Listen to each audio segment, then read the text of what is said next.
Une source proche de l'enquête nous indique qu'on a désormais la certitude qu'il s'agit bien d'une agression à caractère homophobe, même si on n'entend pas dans la vidéo qui est sortie hier, qui a été diffusée notamment par une association de défense des droits des homosexuels. Il faut désormais, c'est identifier les agresseurs, peut-être les entendre, et il y a également à savoir plus de choses sur cette agression.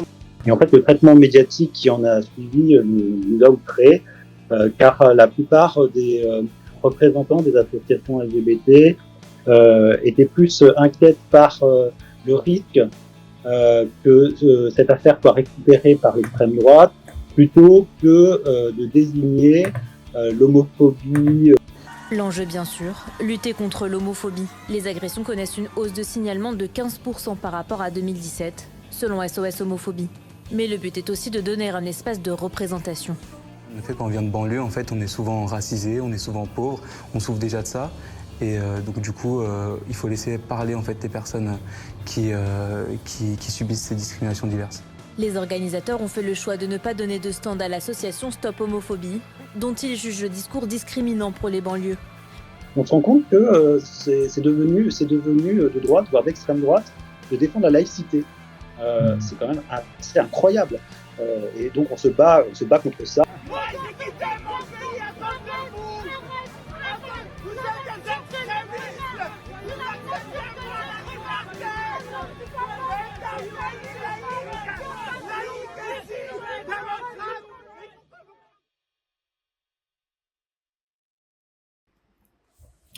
Bon alors, on va pouvoir commencer. Aujourd'hui, je suis avec Arnaud Abel, qui est président de l'association Fierté Citoyenne, qui est une association LGBT qui a été fondée en début d'année 2023, donc c'est tout récent. Bonsoir Arnaud. Bonsoir. Alors, est-ce que vous pouvez nous présenter un petit peu votre parcours dans le militantisme LGBT pour commencer? Très bien. Eh bien, écoutez, mon parcours, il faut le reconnaître, est assez récent en tant que militant actif, puisque avant la création de Fierté Citoyenne, je n'étais qu'un simple citoyen lambda, qui n'avait jamais eu d'expérience militante chevronnée. J'ai décidé Voilà. de lancer un groupe de discussion qui a commencé d'abord sur Telegram et puis qui aboutit à un collectif un peu plus structuré, anecdotique, mais qui en réalité en dit beaucoup sur pas mal de choses, ou en disait beaucoup sur pas mal de choses du militantisme LGBT à l'époque. C'est quand un jeune, donc Yanis, à Montgeron, s'est fait tabasser, a été quasiment lynché dans un quartier populaire en raison de son orientation sexuelle supposée. Et en fait, le traitement médiatique qui en a suivi nous a outrés, car la plupart des représentants des associations LGBT étaient plus inquiètes par le risque que cette affaire soit récupérée par l'extrême droite, plutôt que de désigner l'homophobie très, très spécifique, endémique des quartiers populaires, qui est teintée de religiosité et liée à une certaine culture tribale. Et donc ça nous a vraiment agacé, ce militantisme borgne à deux vitesses. Et donc voilà, entre autres choses, puisque les raisons qui ont conduit à la création de Fierté Citoyenne sont beaucoup plus diverses que celle-là. Mais c'était à partir de ce moment-là qu'on a lancé l'aventure, qu'on a essayé de structurer un peu les choses, et qu'on a commencé à écrire une petite tribune sur un blog, et en imaginant assez vite de constituer une association digne de ce nom. Mmh. Bah justement, en parlant de tribune, il y en a une que vous avez publiée récemment chez Marianne et qui a eu son lot de débats. Je vais la faire apparaître sur l'écran pour ceux qui nous regardent. C'est pas celle-là du tout. C'est celle-là, voilà, chez Marianne. LGBT et pro-Hamas, autant dire les dindes votent pour Noël. Donc ça, c'est une tribune de votre part qui est lisible gratuitement chez Marianne en ligne. Du coup, j'ai vu qu'il y avait eu des réactions un petit peu énervées. Il y avait par exemple le coin des LGBT sur Twitter qui ne pèse pas ses mots, hein, qui dit que vous pratiquez le harcèlement envers les associations LGBT d'Afrique du Nord et d'Asie de l'Ouest, rien que ça. Donc ils ne mâchent pas leurs mots. Qu'est-ce qui s'est passé?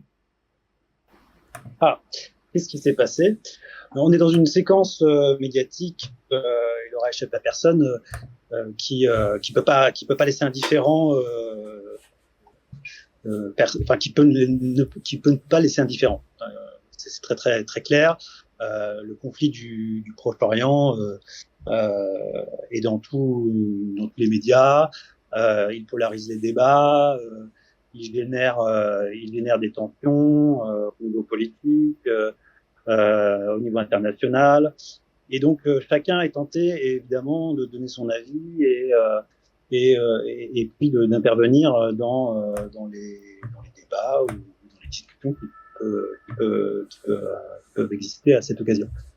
Et ce qui s'est passé en réalité, c'est que on s'est aperçu qu'il y avait énormément de militants, des organisations assez radicales, marginales mais radicales au sein du militantisme LGBT qui se sont regroupés et qui n'ont rien trouvé de mieux à faire que de faire une tribune pour apporter leur soutien au peuple palestinien au nom des LGBT et au nom du féminisme. Et ça, pour nous, ça c'est franchir la ligne rouge. On estime que on peut pas se prononcer, s'exprimer sur ce conflit si particulier, si complexe, au nom des personnes LGBT, quand on sait que c'est un entente, quand on sait que les personnes LGBT sont maltraitées, et plus que maltraitées, sont brutalisées, ostracisées au sein de la société palestinienne et d'une part, et puis dans le monde musulman en général, et que le Hamas qui est quand même qui conduit le destin du peuple palestinien actuellement, malheureusement, est quand même un groupe terroriste. Alors, plus précisément, il domine dans la bande de Gaza, précisément. Voilà, qui est la zone concernée par les conflits. Voilà. Enfin, par la guerre actuelle. Voilà. C'est un groupe terroriste qui cherche simplement à nous détruire. Ça nous semblait quand même très ambigu, très maladroit de prendre la défense du peuple palestinien au nom des personnes LGBT, et s'enferrer dans cette position, on le veuille ou non, au bout d'un moment, c'est faire aussi le jeu du Hamas. Alors évidemment, on a effectivement fait un raccourci en disant que ces personnes LGBT soutiennent le Hamas, encore que il arrive chez certains que ça soit le cas. Il y en a. Alors c'est peut-être pas la majorité, mais il y en a. Mais pour autant, c'est totalement contre-productif, et surtout pas du tout. C'est totalement illogique et irrationnel de se dire que l'on soutient le peuple palestinien, la Palestine, au nom des minorités. Mais est-ce que c'est pas de leur part une forme de naïveté ou de maladresse, parce qu'ils parlent plutôt de peuple palestinien? Faut quand même comprendre aussi que c'est une guerre. Les LGBT palestiniens, malheureusement, ils sont un peu entre deux feux. Ils ont le choix entre le Hamas qui les jette du haut des tours, ou Tsahal qui leur balance des bombes au phosphore. Donc c'est quand même pas génial pour eux, et dans ce contexte-là, est-ce qu'on est censé vraiment soutenir quelque chose en particulier? Eux, ils se disent on va soutenir le peuple palestinien. Ils ne voient pas forcément que c'est le Hamas qui domine dans la bande de Gaza. Est-ce qu'ils sont vraiment au courant de tout ça? Je sais pas. Est-ce qu'il n'y a pas une forme de naïveté? Honnêtement, je pense pas. Hein. Il s'agit très clairement d'un positionnement politique qui peut se retrouver dans d'autres groupes, et qui considère que le peuple palestinien doit être défendu mordicus contre les puissants, puisqu'il il représente, mais c'est sûrement vrai d'une certaine façon, il représente un peuple opprimé doit être défendu parce que voilà, parce qu'ils sont écrasés de toutes parts et ils vivent une oppression, une injustice. Voilà, je me prononcerai pas sur les tenants et les aboutissants de ce conflit parce qu'il est quand même très particulier, Bien très sûr. complexe et je pense que c'est pas le lieu. Ouais. Voilà, mais en fait l'idée c'est simplement que on peut évidemment se positionner en tant qu'individu, en tant que citoyen éclairé sur le conflit, mais le faire au nom des personnes LGBT, ça n'a pas de sens. Pas de sens. Il y a des personnes LGBT qui se font assassiner, qui sont au sein de cette société, et je ne comprends pas pourquoi on en arrive à ce mélange des gens. Oui. Enfin, en réalité. Et puis on peut aussi se demander pourquoi les associations LGBT prennent parti sur ce conflit-là et pas sur d'autres conflits. Oui, oui, bien sûr. Très clairement, il y a un tropisme là, très clairement. Et on voit bien que tout ça est récupéré politiquement. En réalité, il y a un agenda derrière que je me garderais bien de décrire.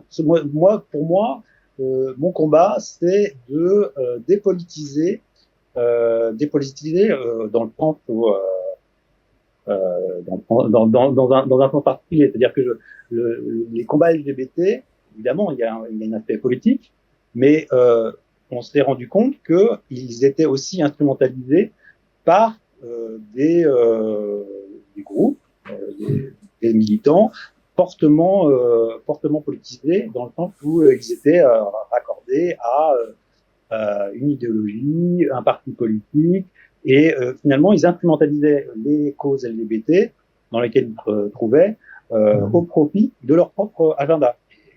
C'est ça que nous disons.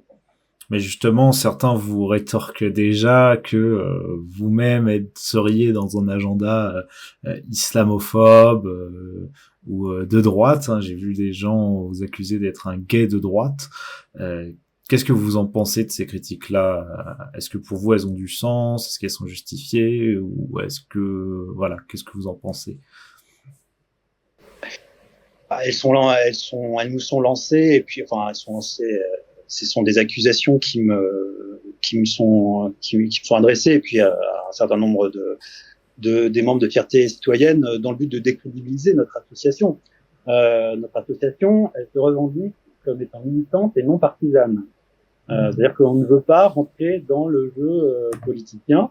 On considère que ce qui nous anime, c'est la situation, la défense des droits des personnes LGBT, et la lutte des discriminations dont elles sont victimes, sachant que notre particularité, c'est de le faire avec le souci de redonner ces lettres de noblesse au commun, au principe commun, à l'universalisme, au principe de la République, à la laïcité, toutes ces choses qui sont malmenées et qui, malheureusement, on observe, sont très souvent, par certains militants, considérées comme étant des combats de droite, alors qu'historiquement, tout ce dont on vient de parler, là, c'est la gauche qui l'a porté pendant toute l'histoire de la République. Et par un retournement de situation, on se rend compte, mais alors c'est dans le militantisme LGBT, mais c'est pas dans toutes les sphères de la société, on se rend compte que c'est devenu de droite, voire d'extrême droite, de défendre la laïcité. C'est quand même assez incroyable. Et donc on se bat contre ça.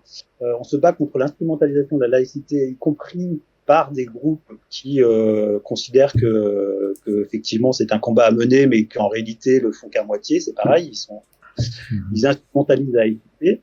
Et donc nous on essaie de... Alors comme qui par exemple? Est-ce que vous voudriez citer des noms?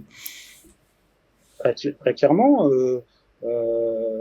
des groupes de droite ou d'extrême droite ont souvent la laïcité à la bouche, mais ils défendent la laïcité quand certains groupes de personnes, les musulmans, les citer, qui sont en cause.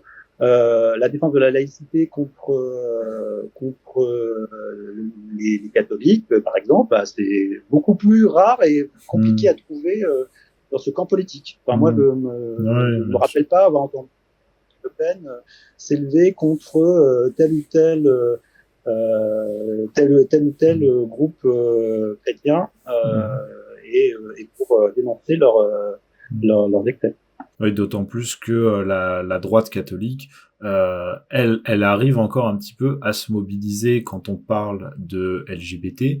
Elle arrive à se mobiliser. Bon, c'était il y a 10 ans, ça commence à remonter, mais au moment du mariage pour tous. Encore aujourd'hui, elle arrive un petit peu à se mobiliser via les réseaux sociaux quand on parle d'éducation sexuelle à l'école. Ou au collège, lycée. Hein. Alors là, c'est moins en France, mais on a vu en Belgique que les musulmans très radicaux et les catholiques d'extrême droite ont quand même marché main dans la main pour faire un grand mouvement là à la rentrée. Il y a quand même eu des écoles qui ont été brûlées en Belgique. Donc cette vieille droite catholique, malheureusement, elle existe encore. On ne peut que le déplorer. Vous êtes engagé contre cette droite-là? Bien sûr, oui, contre toutes les radicalités, tous ces mouvements régressifs, conservateurs, réactionnaires, voilà, tout ce qui s'élève contre notre commun, tous les intégrismes en fait, d'une certaine façon. Nous, on est des militants qui souhaitons ramener un petit peu de raison et d'équilibre, voilà, dans les sujets qui nous animent. Et donc il y a du boulot et il y a des détracteurs, des ennemis de notre cause, à droite, à gauche, un peu partout. Et voilà, on est un peu cerné et ça va être un peu compliqué, on en a conscience. On est sur une ligne de crête. C'est notre combat de quotidien et on souhaite le mener avec enthousiasme. Alors là, on a parlé un petit peu de tout ce qui concernait plus les religions, l'islam, un certain mode de pensée communautariste, parce que c'est ça en fait qu'il y a un petit peu derrière, c'est que ces associations-là, elles se disent telle minorité, on va les laisser tranquilles, ils ont leur tradition et nous on fait notre truc de notre côté. Mais il y a un autre sujet aussi qui fait débat partout en Occident, y compris au sein de la communauté LGBT, c'est la question des transgenres. On voit qu'aux États-Unis, il y a carrément des associations qui se revendiquent LGB, donc sans le T à la fin. Donc comment est-ce que vous positionnez par rapport aux revendications transgenres qui peuvent y avoir de part et d'autre? Donc, comme je l'ai indiqué au départ, nous, on est une association LGBT. Il est hors de question qu'on fasse sécession ou qu'on décide de fractionner les luttes, parce que les personnes trans, elles vont être minoritaires, une minorité dans la minorité, elles ont autant droit que nous au respect et à la protection, et en réalité, elles ont les mêmes ennemis. Elles en ont même peut-être plus que les personnes dont c'est l'orientation sexuelle qui est à défendre. Et donc nous, on est une association LGBT qui se veut aussi soucieuse de préserver le droit des personnes trans et leur droit à une vie comme tout le monde et à ne pas subir de violence ou de discrimination. Une fois qu'on a dit ça, il y a aussi des spécificités puisqu'on parle bien d'identité de genre. Et donc effectivement, nous, ce qu'on souhaiterait, c'est peut-être dépassionner les débats autour de ces questions qui ont pris une place sans doute excessive au sein des questions LGBT. Parce que c'est des sujets récents, il y a beaucoup de fantasmes, et puis il y a aussi beaucoup d'instrumentalisation de part et d'autre. Je m'explique. Les positions en fait sont radicalisées sur les questions des personnes trans et de la transidentité. Des activistes ont été très très loin dans la provocation et dans des actions peu recommandables, qui a finalement donné du grain à moudre aussi au camp réactionnaire qui en fait des kilotonnes et qui est animé par une sorte de peur panique de la question trans.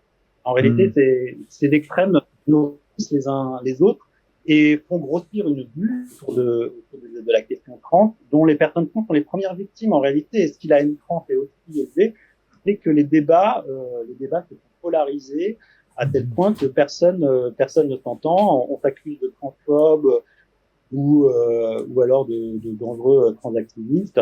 Et donc nous, notre but, c'est quand même de redonner un peu, de calme, de ramener le calme un peu, et puis qu'on puisse discuter de ces sujets tranquillement, sans forcément se lancer des anathèmes à la figure, et sans insulter personne.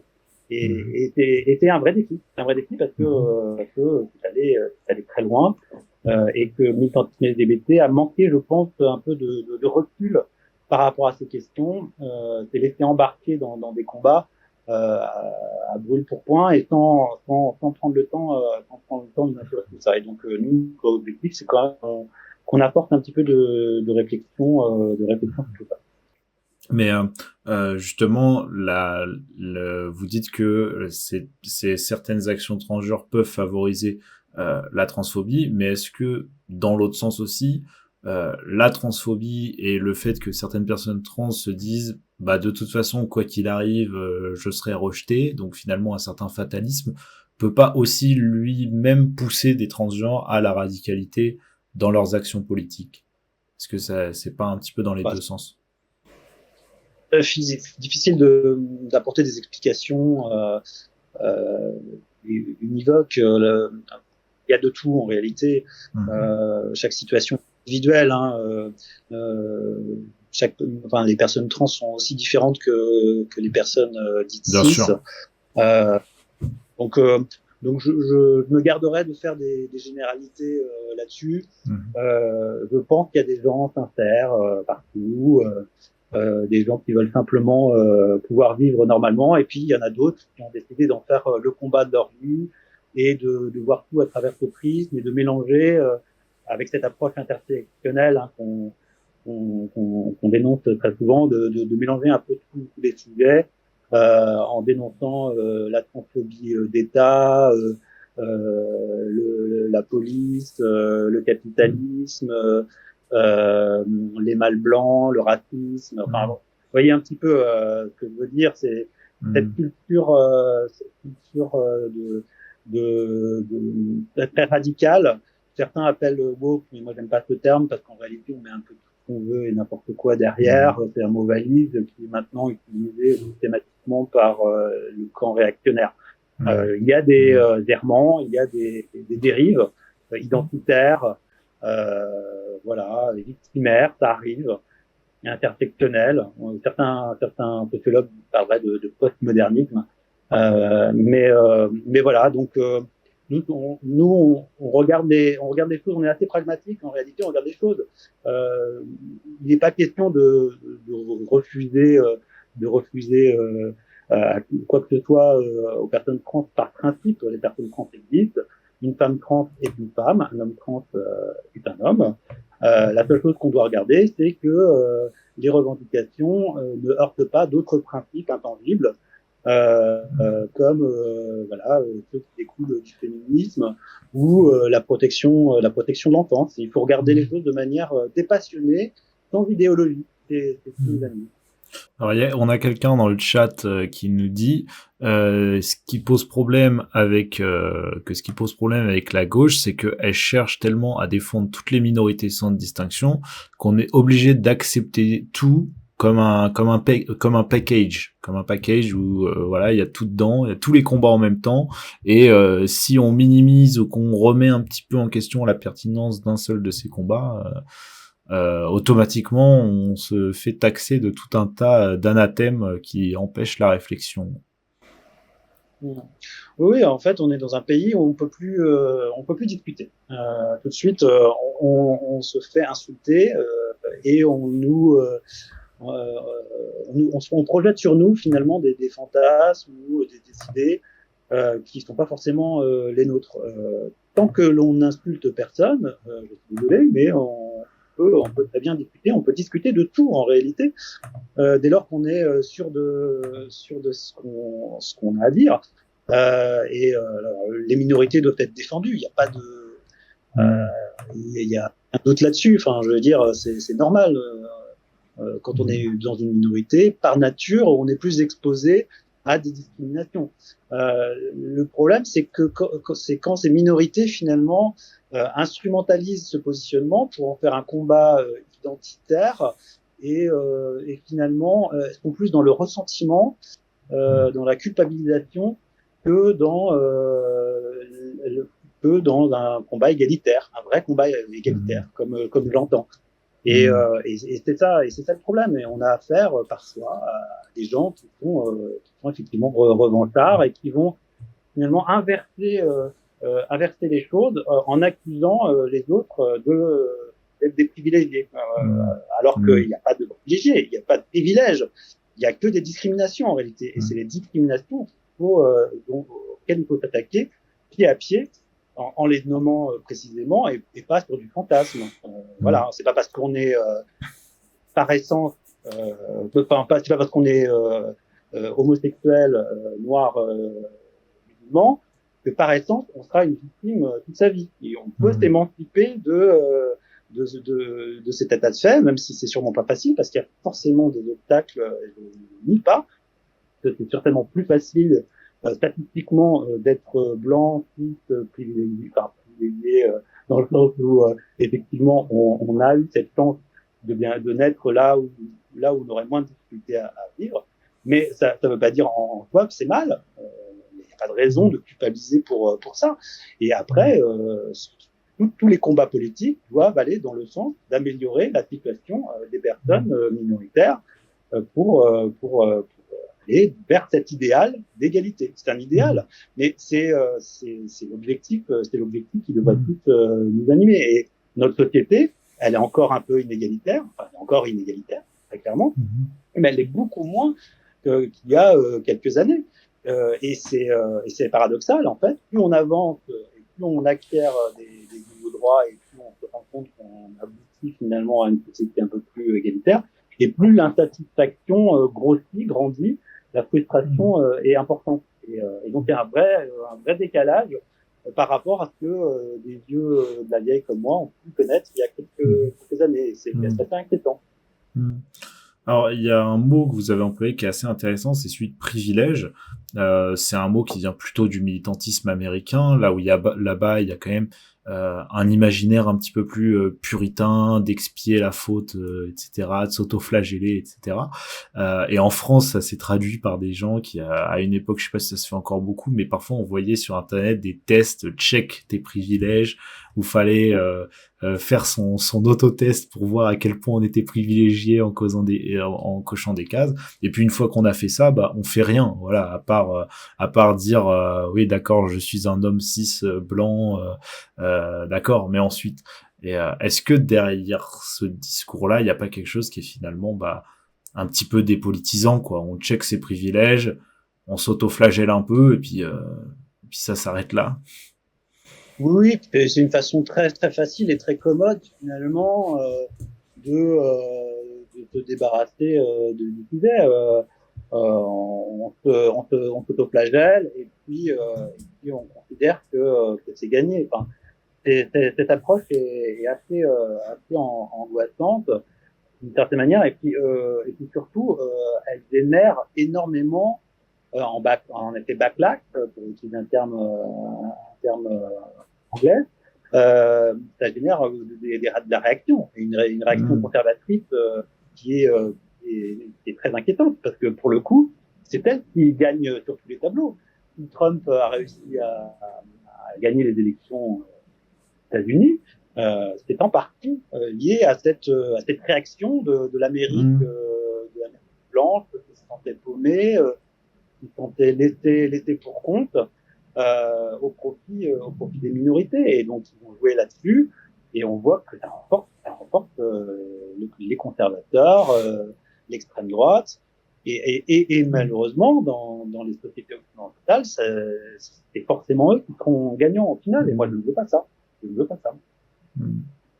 puis mine de rien aussi ce discours-là, mine de rien par réaction, quand on dit à longueur de journée, oui mais toi tu es blanc, toi tu es blanc, toi tu es blanc. Moi finalement, est-ce qu'on n'habitue pas les gens à se penser d'abord en tant que blanc à la longue, plutôt que en tant que citoyen français d'une république universaliste, voilà, j'ai pas l'impression que j'ai l'impression quand même que le fait que des Français se sentent comme des blancs, c'est quand même quelque chose qui est assez récent, cette fracture.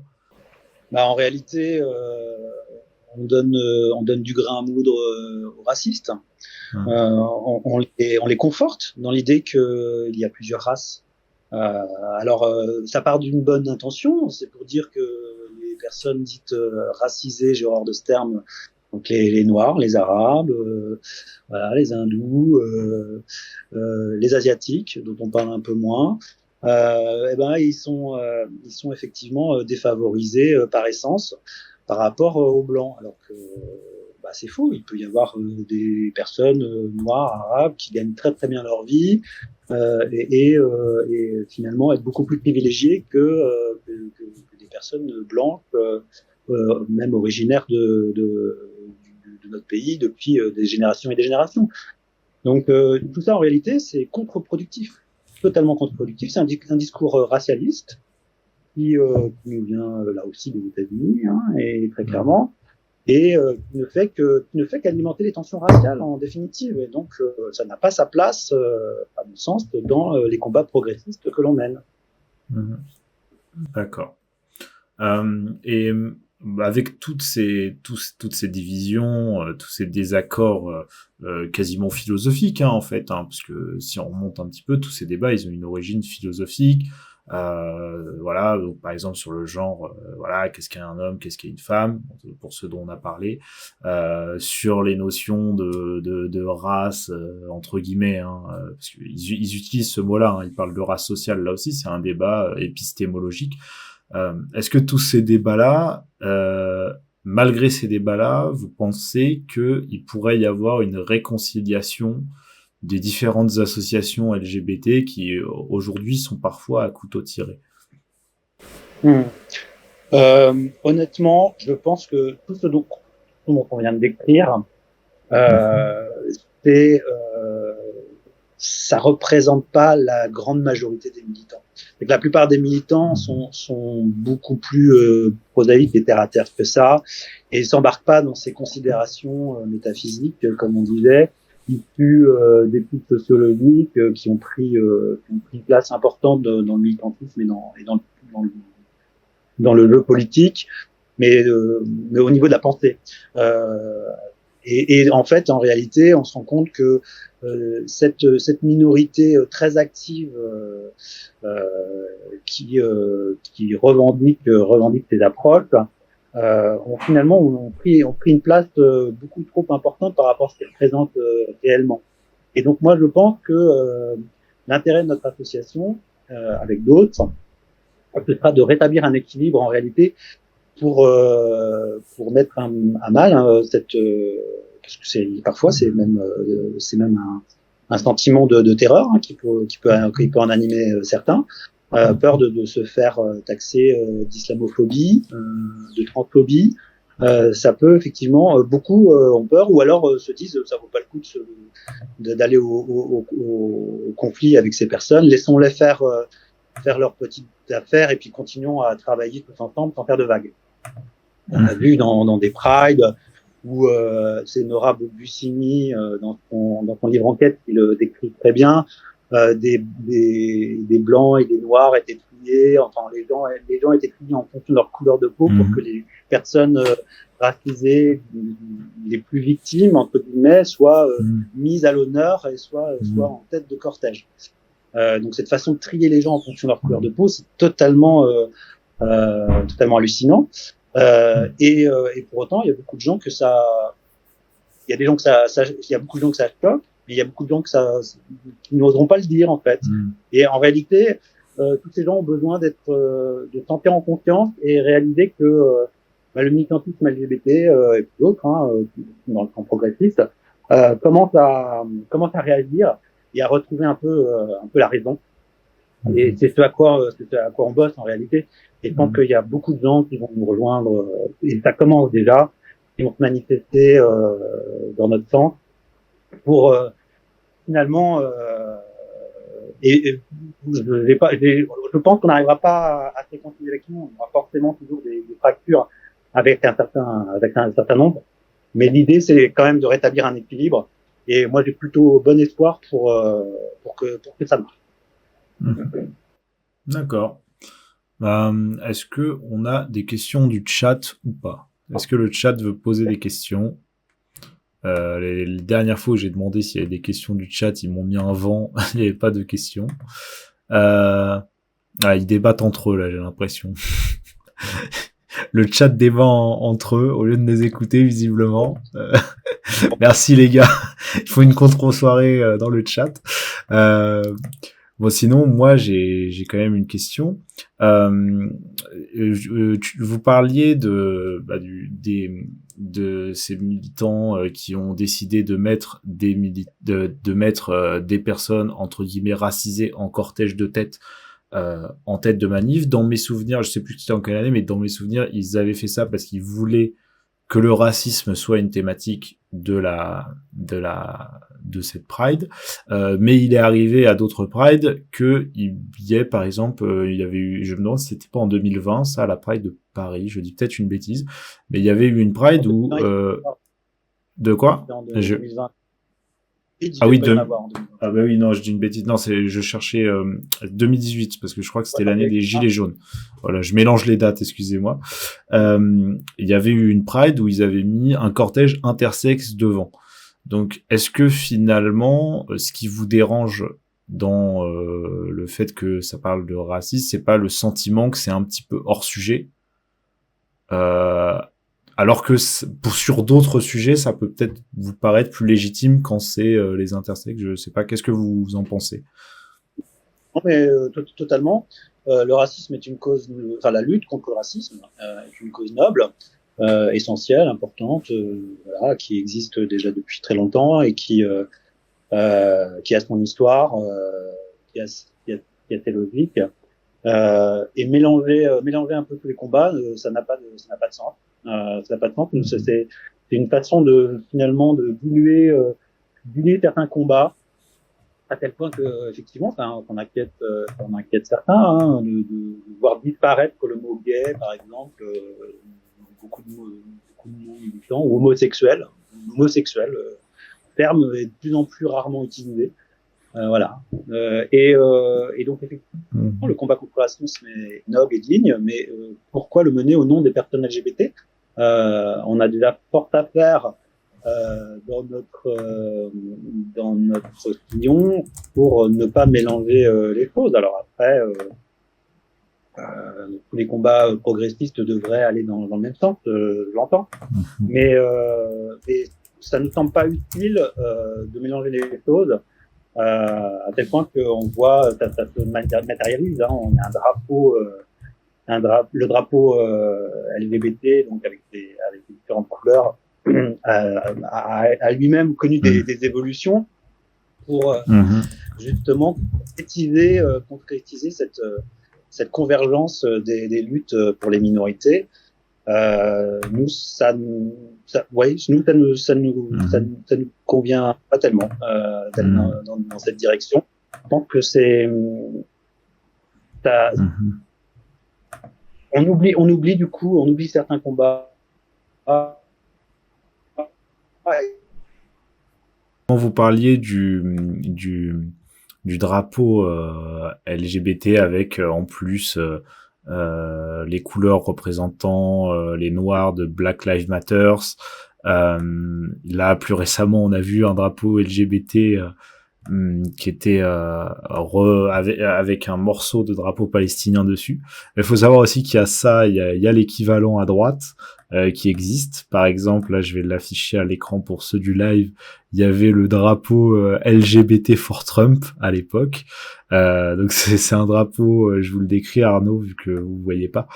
C'est un drapeau LGBT où les couleurs LGBT forment les bandes du drapeau américain, et dans l'encart où il doit y avoir les étoiles du drapeau américain, il y a écrit LGBT for Trump, donc c'était un drapeau pendant la campagne de Trump. Donc on voit que des deux côtés, il y a une appropriation.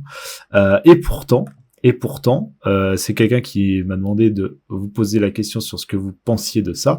Et pourtant, on voit qu'en France, lors d'un sondage en 2022 commandé par Tétu, en fait, les personnes LGBT, alors là, c'est même pas juste les LGBT, c'est précisément les homosexuels et bisexuels. Ils n'ont pas compris les transgenres dedans. Les homosexuels et bisexuels votent à peu près de la même manière que les hétérosexuels, sauf pour ce qui est d'Éric Zemmour. Mais alors pour le reste, les chiffres, ah oui, et aussi pour Christiane Taubira visiblement qui était dans les sondages à ce moment-là. Mais à part pour ces deux-là, globalement ça vote à peu près pareil, quoi. Qu'est-ce que vous pensez de ça? C'est plutôt rassurant. Ça veut dire que finalement les personnes LGBT, enfin en tout cas gays et lesbiennes, les bi, finalement, c'est des Français comme les autres qui ont réussi à s'intégrer dans la société, qui sont pas plus différents que les personnes hétérosexuelles cisgenres. Donc, moi, je vois ça plutôt de manière plutôt positive. Et voilà. Donc, ça veut dire que les courants, les différents clivages politiques traversent aussi notre communauté de la même manière, et donc c'est très bien. Et pour revenir sur les deux drapeaux dont vous parliez au départ, hein, je n'ai pas pu m'empêcher de faire la réflexion que finalement, on avait des chickens, des dindes qui votent pour Noël dans tous les camps, hein, parce que si effectivement défendre la Palestine quand on est gay, ou défendre l'islamisme, ça n'a aucun sens. Ça n'en a pas plus pour quelqu'un de défendre Trump ou en France de défendre Zemmour. C'est aussi des dindes qui votent pour Noël. Bien sûr. Alors pour ce qui est de Marine Le Pen, il y a 16%. Par contre, effectivement, pour Zemmour, on voit que c'est vraiment là, il a moitié moins quoi dans le vote. En proportion chez les homosexuels, il est à moitié moins par rapport aux hétérosexuels. Il y a juste Anne Hidalgo qui a 2 fois plus d'homosexuels et de bisexuels que d'hétérosexuels, enfin en pourcentage par rapport à la population. Je me demande si ça peut pas aussi en partie s'expliquer par la présence du Marais. Je sais pas à quel point ça peut compter en termes de population. Je pense que ça doit jouer. Il y a sûrement quelque chose d'historique. Les combats de la mairie, les combats pro LGBT de la mairie de Paris sont connus depuis longtemps. Ouais, ça doit jouer. Depuis le maire précédent de la Noé.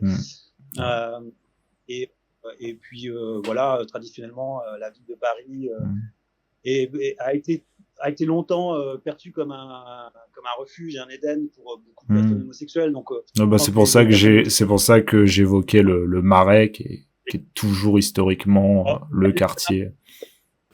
C'est devenu une image un peu historique, un peu d'Épinal, mais en réalité ça ne représente pas grand-chose. Les personnes LGBT sont diffusées un peu partout dans Paris. Il y a de nouveaux lieux qui émergent. Et puis le Marais c'est devenu une vitrine très touristique. Il y a plus grand chose pour les personnes LGBT. D'accord. Je débarque sur Paris, donc je suis pas totalement au courant de toutes les évolutions, effectivement. Voilà, du coup, c'est tout ça pour dire que, voilà, à part pour Hidalgo, Christiane Taubira et Zemmour, globalement, ça vote pareil, quoi. Et pour Christiane Taubira, je pense que c'est lié au oui, tous. Je pense aussi. L'aura qu'elle en a, par ce biais, par ce combat très courageux qu'elle a mené. Oui, puis Christiane Taubira à l'époque a quand même subi les foudres du dernier grand mouvement réactionnaire qui était la Manif pour tous. Il y avait eu la fameuse campagne Une banane pour Taubira, qui était une campagne raciste, il faut le dire. Voilà, je sais pas si certains se souviennent. Je pense qu'il y a quand même beaucoup de gens assez jeunes qui nous suivent, donc je sais pas si tous se souviendront de ça. Mais oui, à l'époque, c'était assez énervé. Non, mais c'était affolant. Vous voyez, je vous disais au départ de notre entretien que l'engagement militant est très récent, et en réalité, avant ça, j'ai quasiment jamais manifesté de ma vie.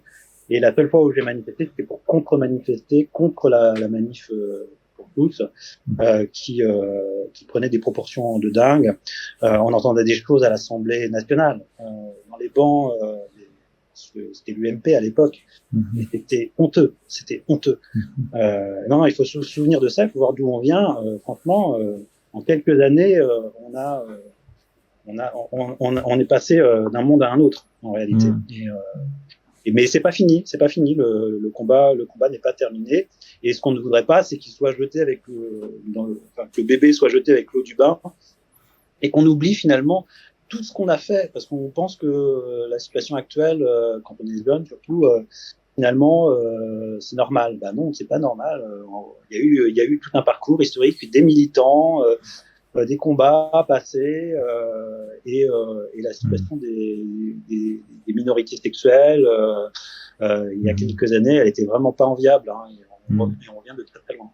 Oui, il y a eu, mine de rien, sur l'échelle d'une vie, c'était il y a pas si longtemps, il y avait eu quand même l'épidémie de sida qui touchait particulièrement les personnes homosexuelles, notamment les hommes homosexuels, et les gens mouraient de cette maladie-là dans parfois une indifférence des pouvoirs publics. Donc, à l'échelle d'une vie, c'est pas si loin finalement. Et les militants de l'époque qui avaient déjà il y avait certains qui étaient très remontés et qui avaient des méthodes assez expéditives et extrêmes, notamment Act Up. Ils avaient un vrai combat à mener, et heureusement qu'ils étaient là. Ils ont réussi à faire avancer les choses pour que l'État prenne enfin ses responsabilités. Et donc, il faut saluer le courage, l'abnégation et puis une dose d'inconscience peut-être aussi, et puis je pense du niaque au trip, mais des tripes de la part de ces personnes. Et il faut bien reconnaître que aujourd'hui, malheureusement, certains ont gardé la même rage. C'est plus pour se battre pour des causes aussi nobles qu'à vous, malheureusement. Eh ben, est-ce que vous auriez un mot de la fin avant qu'on parte? Il est bientôt 22h, donc on va bientôt clôturer cette émission. Oui. Vous avez titré, je crois, fracture du monde. Oui, j'avais mis la grande division. En fait, moi j'aimerais donner une note d'espoir et puis dire que tout ça c'est pas une fatalité et que finalement tout ce qui nous unit est plus important que ce qui nous divise en réalité. Et notre ambition c'est de réparer ces fractures, de se réunir, de se rassembler de nouveau pour construire un chemin commun. On est tous différents. J'ai même envie de dire en réalité il y a autant de sexualité qu'il y a d'individus. Ce qu'il faut c'est que la société mette en place ce qu'il faut pour que chacun puisse s'émanciper, chacun puisse trouver sa place, que la seule communauté finalement qui nous réunit c'est celle de la République. Eh ben écoutez, merci Arnaud Abel. On va pouvoir arrêter le stream et normalement le prochain stream, pour ceux qui nous suivent, devrait avoir lieu mardi prochain sur la chaîne de Gavroche. Le prochain thème, c'est que nous allons parler justement encore un petit peu de conflits communautaires, mais d'un tout autre genre, puisqu'on va faire un live spécial sur la Belgique et notamment sur les conflits entre Wallons et Flamands. Voilà, donc soyez avec nous mardi soir. Au revoir.